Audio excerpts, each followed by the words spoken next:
Halo semuanya, ketemu lagi di video aku. Di video aku kali ini kita akan membahas strategi evaluasi kurikulum. Untuk itu, simak videonya sampai habis ya.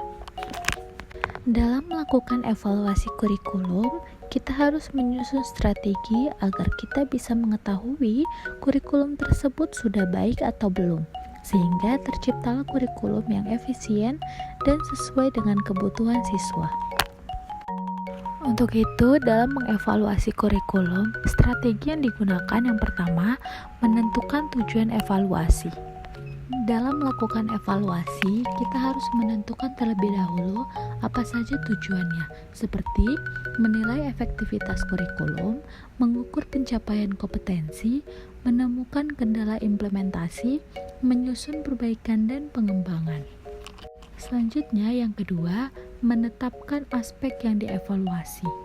Dalam melakukan evaluasi, kita harus menetapkan aspek-aspek apa saja yang akan dievaluasi, seperti tujuan pembelajaran, materi ajarnya, metode pembelajaran, peran guru dan siswa, sarana-prasarana, dan penilaian hasil belajar. Dan yang ketiga adalah memilih metode evaluasi. Dalam melakukan evaluasi kurikulum, kita harus memilih atau menyiapkan metode-metode apa saja yang akan digunakan dalam proses evaluasi kurikulum.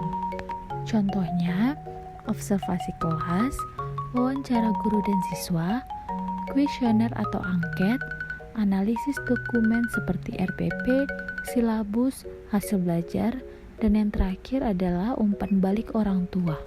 Selanjutnya, yang keempat adalah pengumpulan data. Dalam melakukan evaluasi kurikulum, kita harus mengumpulkan data terlebih dahulu.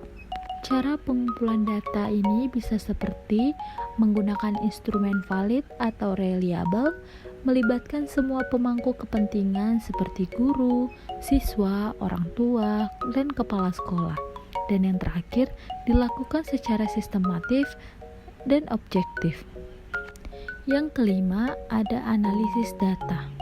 Setelah dilakukan pengumpulan data, maka data-data tersebut akan langsung dianalisis dengan cara mengelompokkan hasil berdasarkan aspek yang dievaluasi, menemukan kekuatan dan kelemahan kurikulum, serta membandingkan dengan standar yang ditetapkan. Yang keenam adalah pelaporan hasil evaluasi. Data-data yang sudah dianalisis akan masuk ke dalam pelaporan hasil evaluasi. Laporan ini akan lengkap dan terstruktur, disajikan dalam bentuk grafik, tabel, dan rekomendasi, dan diberikan kepada pihak terkait seperti tim kurikulum, kepala sekolah, dan guru. Dan proses yang terakhir, yang ketujuh, adalah tindak lanjut. Dalam proses tindak lanjut ini, hal yang akan dilakukan adalah revisi kurikulum jika diperlukan, pelatihan guru jika memang kinerja guru masih kurang, perbaikan strategi pembelajaran apabila tujuan-tujuan pembelajaran itu belum tersampaikan dengan maksimal, maka akan melakukan perbaikan strateginya. Dan yang terakhir adalah penyesuaian alat penilaian. Alat-alat penilaian akan disesuaikan dengan fasilitas sekolah dan kebutuhan siswanya. Kesimpulan dari materi kita hari ini, strategi evaluasi kurikulum merupakan upaya sistematis untuk menilai efektivitas dan relevansi kurikulum dalam mencapai tujuan pendidikan.